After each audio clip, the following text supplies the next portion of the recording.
మీ ఎలాంటి వ్యాపార ప్రకటనలకైనా వెంటనే మా ఛానల్ సంప్రదించండి. అందరికీ నమస్కారం. నేను శిరీష. ఈరోజు మనతో పాటు ఉన్నారు ప్రముఖ ఆధ్యాత్మికవేత్త, జ్యోతిష్య వాస్తు పండితులు, శ్రీ లలితాదేవి ఉపాసకులు, బ్రహ్మశ్రీ నానాజీ పట్నాయక్ గారు. గురుగారితో మాట్లాడదాం. గురుగారు నమస్కారం. గురుగారు, ముఖ్యంగా ఈ డిసెంబర్ మాసంలో కర్కాటక రాశి వారికి ఎలా ఉండబోతుందంటారు? ఎలాంటి జాగ్రత్తలు తీసుకోవాలంటారు? ఏ దైవాన్ని పూజించమంటారు? తప్పకుండా అమ్మా. ఫస్ట్ ఆఫ్ ఆల్ ఏంటంటే కర్కాటకం వారికి మదర్లీ నేచరు, కొంచెం అలర్ట్నెస్, ఎమోషన్స్గా ఉండడం అనేది వీళ్ళకి న్యాచురల్గా వచ్చే లక్షణం. అయితే వీరికి ప్రస్తుతం ఏంటంటే 8th హౌస్లో రాహు, 9th హౌస్లో శని, అండ్ అదేవిధంగా చూసుకున్నట్లయితే పంచమంలో అధిక గ్రహాలు ఉన్నాయి, అండ్ 4లో బుధుడు, ఈ రకంగా ఉంది. ఈ యొక్క గ్రహస్థితి వీళ్ళకి అసలు ఈ డిసెంబర్ మాసంలో ఎటువంటి ఫలితాలు ఇవ్వనుంది, ఏ విషయాల పట్ల జాగ్రత్త వహించాలి అనేటువంటి అంశాలు చెప్తుంది నేనైనప్పటికీ కూడా చెప్పిస్తుంది సాక్షాత్ లలిత అమ్మవారిగా భావిస్తూ. ఫస్ట్ ఆఫ్ ఆల్ ఏంటంటే ఇక్కడ వీరికి ఎప్పుడైతే అష్టమంలో రాహు సంచారం జరుగుతుందో ఫస్ట్ వీరు కేర్ తీసుకోవాల్సింది దేని మీద అంటే వాహనం మీద వెళ్ళేటప్పుడు జాగ్రత్తగా ఉండాలి. కాకపోతే 6లోకి వెళ్ళే కుజుడు 7వ తేదీ నుంచి డిసెంబర్ 7 నుంచి మారుతున్నాడు కాబట్టి కాంపిటీషన్లో శత్రువుపై జయాన్ని ఇట్లాంటివన్నీ కూడా వీళ్ళు పొందుతారు. ఓకే. అయితే ఈ 4లో రాహు బుధుడు ఉన్నందుకు వీళ్ళు ఎప్పటి నుంచో ఒక బిజినెస్ రిలేటెడ్ సంబంధించిన స్థాపించాలి, ఒక ఆఫీస్ పెట్టుకోవాలి, లేకపోతే ఒక కమర్షియల్ స్పేస్ తీసుకోవాలని ఎప్పటి నుంచో ప్రయత్నం చేసేటువంటి వారికి ఇప్పుడు అనుకూలంగా ఉంది. అయితే ధనస్థానము, కుటుంబ స్థానంలో ఎప్పుడైతే కేతు ఉన్నాడో కుటుంబంతో కొంచెం దూరంగా ఉండడం, అంటే కుటుంబంతో స్పెండ్ చేయడం కొంచెం తక్కువగా స్పెండ్ చేయడము, ఇలాంటివి ఎక్కువగా జరుగుతూ ఉంటాయి. అలాగే ఇక్కడ మరొక విషయం ఏంటంటే ప్రతి ఒక్కరికి కూడా ధనం కావాలి కదమ్మా. సో ఫైనాన్షియల్ గ్రోత్ పెరగాలి అని అంటే కనుక ఎక్కువగా మీరు ఉదయం నిద్ర లేచిన వెంటనే ఒకసారి గణపతిని ధ్యానం చేసుకోవాలి. ఏ రూపాయి వచ్చినా తీసుకున్నా ఇచ్చినా కూడా ఒకసారి గణపతిని తలుచుకుంటూ చేస్తూ ఉన్నట్లయితే ఏమవుతుందంటే వచ్చిన రూపాయి చాలామంది ఏమంటుంటారంటే అంటే డబ్బులు మిగలట్లేదండి, వచ్చిన డబ్బులు ఫస్ట్ తారీఖు జీతం వస్తే అసలు ఫస్ట్ వీక్లోనే డబ్బులు అయిపోయి సెకండ్ వీక్ నుంచి మళ్ళీ వాడిని వీడిని అడుక్కోవాల్సి వస్తుంది అంటూ ఉంటారు. సో ఆ గణపతిని కనుక ఆరాధన చేస్తూ ఉంటే ఖచ్చితంగా బాగుంటుంది. ఇక్కడ ఏంటంటే ఫస్ట్ ఆఫ్ ఆల్ దళారీలు అంటారు, లేకపోతే మధ్యవర్తిత్వంగా చేస్తూ ఉంటారు, మీడియేటింగ్, మార్కెటింగ్ చేస్తూ ఉంటారు. వీళ్ళకి ఫస్ట్ వీక్ కొత్త ఆర్డర్స్ రావడానికి చాలా చాలా బాగుంది. సంతానం కోసం చేసే ప్రయత్నం చాలా బాగుంటుంది.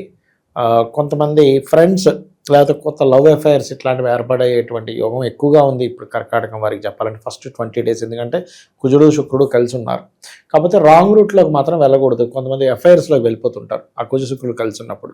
ఆ థాట్స్ పెరుగుతూ ఉంటాయి. ఆ యొక్క విషయాల పట్ల కాస్త జాగ్రత్తగా ఉండాలి. ఇక్కడ ఎందుకంటే ఎప్పుడైనా ఒక ప్లానటరీ పొజిషన్స్ ఉన్నప్పుడు కొంచెం ఆ థాట్స్ ఎక్కువ వస్తూ ఉంటాయి, అది చూసుకుంటుండాలి. అది కూడా పర్టికులర్గా ఫస్ట్ వీక్ ఎక్కువగా ఉంటుందమ్మా. ఓకే. అట్లాగే కొంచెం ఏంటంటే ఈ స్పోర్ట్స్ రంగాల్లో ఉండేటువంటి వారికి చాలా అనుకూలంగా ఉంటుంది చెప్పాలంటే. అండ్ మరొక విషయం ఏంటంటే ఇష్టపడిన వారిని వివాహం చేసుకోవాలనే ప్రయత్నం ఫలిస్తుంది.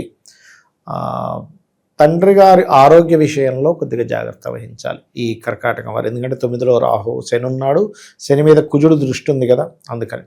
అయితే ఇక్కడ ఏమవుద్దంటే శని మీద కుజుడు దృష్టి, కుజుడు మీద శని దృష్టి పరస్పర వీక్షణలు ఉన్నప్పుడు మనము వద్దనుకున్న ఏదో ఒక గొడవ. వీళ్ళు ఇప్పుడు నేనేం చెప్పాను స్టార్టింగ్లో, మదర్లీ నేచర్ ఎక్కువగా ఉంటుంది, కేరింగ్ ఎక్కువగా, అలర్ట్గా ఉంటుంటారని చెప్తున్నా కదా. ఇంత అలర్ట్గా ఉన్నా కానీ ఎవరో ఒకరు ఏదో ఒక గొడవ అనేటువంటిది వస్తూ ఉంటుంది. ఇక్కడ కొత్త ఉద్యోగ అవకాశాలు వస్తాయి, దానిలో ఎటువంటి ఇబ్బంది లేదు. అందులో ముఖ్యంగా ఈ డిపార్ట్మెంట్స్ ఉంటాయి కదా, police department, security related, cyber security related, ఇట్లాంటి వాటిల్లో ప్రయత్నం చేసేటువంటి వారికి మరింత అద్భుతంగా ఉంటుంది. మ్యాజిక్స్, ఈ వైద్య రంగంలో కూడా ఆయుర్వేదిక్ వైద్యం, ఇట్లాంటి రంగాల్లో ఉండేటువంటి వారికి కూడా కొంత సపోర్టివ్గా ఉంటుంది చెప్పాలంటే. కాకపోతే ఇక్కడ కొంచెం ఈ పంచమ స్థానంలో ఉండేటువంటి గ్రహాలు, పంచమాధిపతి ఎప్పుడైతే 6వ స్థానంలోకి వెళ్ళాడో ఫ్రెండ్ అనుకున్న వాళ్ళు కూడా కొంచెం శత్రువులు అవుతూ ఉంటారు. ఎందుకంటే పంచమాధిపతి శనిగ్రహంతో చూడబడుతున్నాడుగా, మన ఫ్రెండే అని అనుకున్న వ్యక్తి కూడా ఇప్పుడు కాంపిటేటర్గా ఫీల్ అవుతూ ఉంటాడు, శత్రువు అయిపోతూ ఉంటాడు. ఇదేంట్రా బాబు, మొన్నటి వరకు చట్టపట్టలు వేసుకొని తిరిగాము. కొంతమందికి ఉంటుంటారు అలాంటి, రోజు వాళ్ళిద్దరూ కలిసి చక్కగా తిరిగిన వాళ్ళు ఒక్కసారి శత్రువులు అయిపోతుంటారు. ఎందుకు అంటే పంచమం అంటే ఫ్రెండ్ స్థానాధిపతి ఎవరైతే ఉన్నారో ఆయన వెళ్ళి శత్రుస్థాన గ్రహంతో చూడబడుతున్నాడు. దీనివల్ల. అలాగే కొంచెం తల్లి గారికి కానీ తండ్రి గారికి కానీ బీపీ లెవెల్స్ కనుక ఎక్కువగా ఉన్నట్లయితే ఆ యొక్క విషయంలో కొంత జాగ్రత్త వహించాలి. వర్క్లో కొంత ఓవర్ స్ట్రెస్ ఉంటుంది. ఉన్న ప్రదేశం నుంచి మారడం ద్వారా బాగుంటుంది కెరియర్ విషయంలో చెప్పాలంటే. అండ్ అట్లాగే కొద్దిగా ఈ కర్కాటకం వారు గురువు 12లోకి వెళ్తున్నందుకు, సహజంగా గురువు 12లో ఉంటే ఒరిజినల్గా చెప్పాలంటే ఇన్వెస్ట్మెంట్స్కి మంచిదే. కానీ ఇప్పుడు గురు రాశుల్లో ఉన్న శని కుజుల వల్ల ఈ డిసెంబర్ మాసంలో అలాగే జనవరి ఫస్ట్ వీక్ సెకండ్ వీక్ వరకు కూడా కొంతవరకు ఇన్వెస్ట్మెంట్స్ చేసేటప్పుడు ఏమైనా తొందరపడి ఇన్వెస్ట్మెంట్ చేస్తున్నామా, ఆ ఇన్వెస్ట్మెంట్ వల్ల రేపు పొద్దున ఏమైనా మనం స్ట్రెస్ గురవుతామా. ఒక్కోసారి చూడండి కొంత ఓవర్ ఇన్వెస్ట్మెంట్ చేసేస్తారు, ఉన్న డబ్బులన్నీ తీసుకెళ్ళి అందులో పెట్టేస్తారు. అదేమో ముందుకు కదలదు, వెనక్కి రాదు, రొటేషన్ ఏమో ఆగిపోతుంటుంది. అలాంటి తప్పిదాలు చేసేటువంటి ఛాన్సెస్ ఎక్కువగా ఉన్నాయి. బికాజ్ ఆఫ్ 12లోకి వెళ్తున్న గురువు, 2వ స్థానంలో కేతు. అంటే ఓవర్ ఇన్వెస్ట్మెంట్ చేయడం వల్ల స్ట్రక్ అవుతాం. అందుకని ఎక్కువ ఓవర్ ఇన్వెస్ట్మెంట్ చేయకుండా కాస్త చేతిలో మనీ ఆడేలా పెట్టుకొని ఉన్నంత వరకు ఇన్వెస్ట్మెంట్ చేసుకొని ఏమైపోతుంది అంటే చాలామంది చేసే మిస్టేక్స్, ఎక్కువ ఇన్వెస్ట్మెంట్ ఉన్నవి లేనివన్నీ తీసి ఆడబెట్టేస్తారు.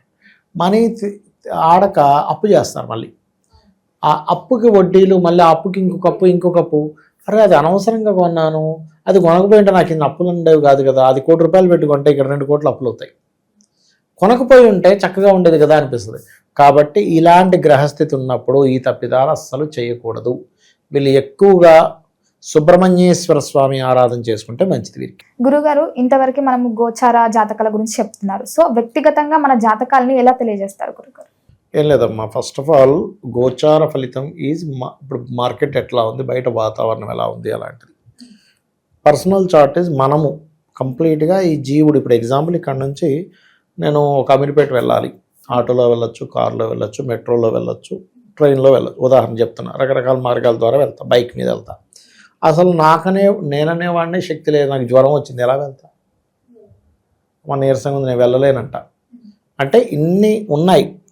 కానీ అదే గోచారంలో ఇప్పుడు క్యాబులు బంద్ అయ్యాయి, ఆటో ఆప్షన్ ఉంటుంది. ఆటోలు కూడా తిరగట్లేదు, ఫ్రెండ్ బైక్ వేసుకొని వెళ్ళొచ్చు, నా బైక్ ఉంటే వెళ్ళొచ్చు. అవునా? అంటే ఏదో ఇంకొక ఆప్షన్లో మనం వెళ్తాం, గోచారం సరిగ్గా ఉండాలి. కానీ మనమే సరిగ్గా లేకపోతే అసలు ప్రయాణమే జరగదు. అలాగే పర్సనల్ చార్ట్ ఈజ్ మనం పుట్టినప్పుడు ఏ గ్రహాలు అయితే ఎక్కడెక్కడ ఉన్నాయి, మనం పుట్టినప్పుడు ఉండేటువంటి లగ్నం ఏమిటి, నక్షత్రం ఏమిటి, దశలే నడుస్తున్నాయి, ఎటువంటి యోగాలతో జన్మించాం, ఇవన్నీ ఎలా జరుగుతాయంటే పూర్వజన్మల్లో మనం చేసుకున్న కర్మ ఆధారంగా ఇవన్నీ ఏర్పడతాయి. అంటే మనం మంచి రాయల్గా ఉండే ఇంట్లో, మంచి తల్లిదండ్రులు, మంచి వాళ్ళతో పుట్టామంటే లగ్నం బాగుందని అర్థం. మంచి సంపాదన, కొంతమంది చోటు పెద్దగా చదవకపోయినా బాగా సంపాదిస్తారు, లక్షల కోట్లు సంపాదించేస్తున్నాడు. తీరా చూస్తే 7వ తరగతి చదువుకున్నాడు. నేను చూసే ఒక జాతకం 3వ తరగతి చదువుకున్నాడు. ఆయన సంతకం కూడా పెట్టరని రాజు, నెలకు ₹1 సంపాదిస్తున్నాడు. ఎట్లాగంటే అంతే ధనయోగం ఉంది, సంతకం కూడా పెట్టరని రాదు ఆయనకి. పెద్ద ఏజెన్సీ నడిపేస్తున్నాడు. ఏం చేస్తాం? అంతే. అంటే అతనికి టీము అంత అలా కుదిరారు. అలా ఏంటంటే ధనయోగాలు బాగుంటే, ఇక్కడ ధనయోగాలు బాగుండడం ఒక ఎత్తు, ఎందులో ధనయోగం ఉందో తెలుసుకోవడం ఒక ఎత్తు. మన పర్సనల్ చార్ట్లో అసలు మీకు ధనయోగం ఎందులో ఉందో తెలుసుకుంటే మీరు తత్ సంబంధించినటువంటి ఎడ్యుకేషను, సంబంధించిన వ్యాపారం చేస్తే ఆటోమేటిక్ కలిసి వస్తుంది. ఇక మనం ఎప్పుడు మనకి డబ్బులు ఇబ్బంది వస్తుందంటే మనకి కలిసి రాని దాంట్లో మనం వేలు పెడతాము, అది మీకు కలిసి రాదు. ఎలా వస్తుంది? ఇప్పుడు భూమి లోపల ఇక్కడ వాటర్ పడతాయంటే అక్కడే తవ్వాలి, ఇంకో దగ్గర తవ్వుతే ఏమవుతుంది? శ్రమ, ధనం వేస్ట్, శ్రమ వేస్ట్. ఎలాగో ఇది కూడా అంతే. అలాగే కొంతమందికి అన్నదమ్ములతో గొడవలు ఉంటాయి. ఎందుకు ఉంటాయి అంటే మీరు పూర్వజన్మలో చేసిన అన్నదమ్ములతో నక్కచెల్లెలతో చేసిన గొడవలు ఈ జన్మలో కర్మ రూపంలో వస్తుంది. అలాగే ఏం చదువుకోవాలి, అసలు ఏ దిశలో మీరు ఇల్లు కట్టుకుంటే మంచిది. ఆల్ డైరెక్షన్స్ ఈజ్ గుడ్, కానీ ప్రతి ఒక్కరికి ఒక డైరెక్షన్ మీకు అద్భుతమైన యోగాన్ని ఇస్తుందని ఉంటుంది. అది తెలుసుకోగలరు, అది పర్సనల్ చార్ట్లో తెలుస్తుంది. అలాగే సంతానం అభివృద్ధి అవ్వాలంటే ఏం చేయాలి, సంతానం ఎందుకు లేట్ అవుతున్నారు, ఎలాంటి సంతానం పొందుతారో మీరు ఇప్పటికిప్పుడు జాతకం ఇస్తే ఎవరిదైనా, నాకు తెలియదు, మీ ఫోన్లో ఏదో ఒక నెంబర్ ర్యాండమ్గా తీసుకోండి.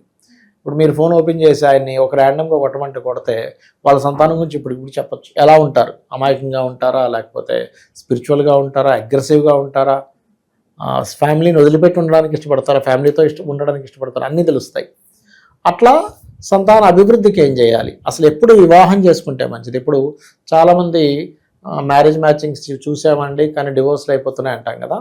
కారణం ఏమిటి అంటే వాళ్ళు కేవలం మ్యాచింగ్స్ చూస్తారు, కానీ వాళ్ళకి సరైన సమయమా కాదో చూడరు. This is right time or not. ఇప్పుడు IAS exams, IPS, civils exams start అయింది. నేను వెళ్ళిపోయి రాస్తానంటే ఎట్లా? నేను ఫస్ట్ ప్రిపేర్ అవ్వాలిగా.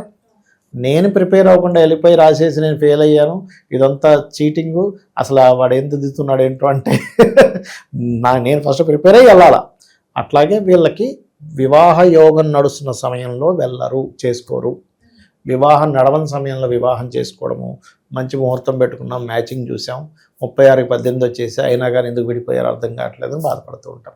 అదేవిధంగా బిజినెస్ కానివ్వండి, జాబ్ కానివ్వండి, ఇన్వెస్ట్మెంట్స్ కానివ్వండి, విదేశాలకు వెళ్ళే యోగం కానివ్వండి, లైఫ్లో వచ్చేటువంటి అప్ అండ్ డౌన్స్ కానివ్వండి, ఇవన్నీ మన పర్సనల్ చార్ట్లో తెలుస్తాయి. సరే, నాకు జాతకం లేదేమీ లేదు, నేను సింపుల్గా ఒకటే చెప్తా. మీరు నిత్యము ఉదయం సాయంత్రం అమ్మవారి ఆరాధన చేయండి, లలితా సహస్రనామాలు చదువుకొని అమ్మవారి మీద పూర్తి నమ్మకం పెట్టుకొని, అమ్మ నా పని నేను ధర్మంగా చేసుకుంటూ వెళ్ళిపోతాను, నీదే బాధ్యత అనుకుంటే వెళ్ళిపోండి. ఆవిడ అన్నీ చూసుకుంటుంది, నీకేమీ తెలియదు అనుకుంటే. తెలుసు, కొద్ది గొప్ప శాస్త్రపరంగా ఏం తెలుసుకుందని ముందుకెళ్తున్నాం, ఈ హెల్ప్ తీసుకోవచ్చు. అట్లా గురుగారు ఓవరాల్గా తెలియని విషయాలు ఎన్నో తెలియజేసినందుకు ధన్యవాదాలు. శ్రీమాత్రే నమః.